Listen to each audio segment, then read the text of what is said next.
Before you even think about clicking send and delivering your designs to a client or showing them off, stop. I have an important checklist that will help you reach design approval a whole lot more in your career. Your designs can fail for so many reasons, and we're going to look at some very helpful tips in today's video. But before you do or think about any of that stuff, just a quick friendly reminder that you need to be using contracts.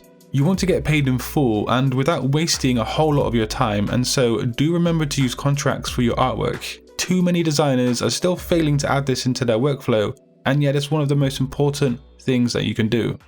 Anyway, moving on, spell checking. Now, I am the self-confessed typo king, well, at least when it comes to making YouTube videos, because I often rush things and a few spelling errors do sneak through the net. But when it comes to my design projects, I am so careful to look for typos because they will waste your time and also the client's time, and they just look really unprofessional. Adobe software and other design programs have built-in spell checking systems, so make sure to use them and check your artwork before sending. Whatever it is that you're designing, you never want the reader to see a glaringly obvious typo due to your lack of concentration. In a similar way, you don't want the text to print out with anomalies or issues. So when you send your designs to be printed, if the printing company doesn't have your fonts on their computer, this can result in big issues for you and your designs. You can always, of course, make sure the fonts are embedded or that you flatten the artwork as well. And again, just get used to your software and know how to do these things really easily. One thing many designers do is to outline their text so it's no longer a font. But if you do this, remember to save a different version of your design where the text isn't outlined so you can edit it later. Oh, and just a heads up, it is technically illegal to send font files to different people, but many designers do this to get around not having to outline or flatten the text. Before sending the designs to a client, have another good read over the brief. The brief is basically your roadmap for your entire project, so do have a read through again and see if your design does respect what is written in that brief. You're going to want to make sure the design does things like appeal to the target market and also expresses the brand's message. Reading the brief throughout the project is a great thing to be doing, and you should be doing that. But before you click send, have one last quick flick through the brief and see if each point has been met, and ask yourself if the design does it justice. The files you send to the client need to be named and labeled correctly.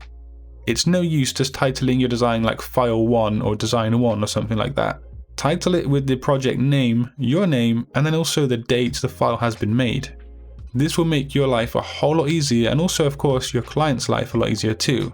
And it's just a really good design etiquette thing to be doing. You don't want to be roaming around your design looking for files all day long. Now, another technical point that you want to review on your design before hitting that send button is the alignment. If text elements and other design assets on the design are obviously not aligned, then your design is going to look really unprofessional, and it often can look worse than a typo. When in doubt, align to the left as a general kind of rule, but of course you can align things centrally speaking or even to the right. It depends on your design, but the trick is just to be consistent. Now, this is one of the most important things to do before sending your designs to a client, and that is test printing your work. Not only can you see if the colors print out okay and they're nice and flush and on point, but when you see a design actually printed out on paper, you often will notice things you previously didn't when looking at it on a screen. This can help you think about your design's effectiveness from a different mindset, all because you simply have something printed out physically in your hand.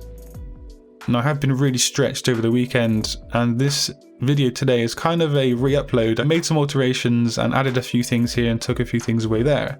But yeah, a few of you might have seen this video from the past in my channel, but I do have some great content lined up Wednesday and also Friday, so stay tuned for that. And until next time, design your future today. Peace.